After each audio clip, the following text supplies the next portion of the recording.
Deputy commissioner doctor Mohammad Shahid का अवामी शिकायत पर तामीर की जाने वाली कारपेट सड़क का दौरा। डिप्टी कमिश्नर ने एक्सीएन को रिकॉर्ड्स में तलब कर लिया। मजीद तफसीलात जानते हैं मंडी बहाउद्दीन से, प्राइम न्यूज़ के नुमाइंदे मिर्जा बिलाल हुसैन से। हाँ जी बिल्कुल, मंडी बहाउद्दीन डिप्टी कमिश्नर मोहम्मद शाहिद ने नई करोड़ों रुपए से एक माह कबल बनने वाली वासु कनार रोड का अचानक मुआयना किया।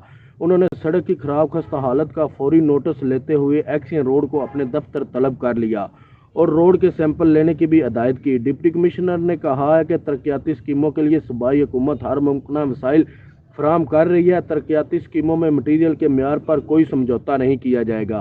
काम ठेकेदारों पर छोड़ने की बजाय महकमे के अफसरान स्कीमों की खुद निगरानी करें। उन्होंने कहा कि वो जिले में जारी मनसूबों का गाए बगाए दौरा करते रहेंगे और अवामी मफादात के तहफ़्फ़ुज़ के लिए खुद फील्ड में जाकर तमाम तरक्याती मनसूबों का जायजा लेते रहेंगे। जी और शुक्रिया बिलाल हुसैन, तफसीलात से आगाह कर रहे थे।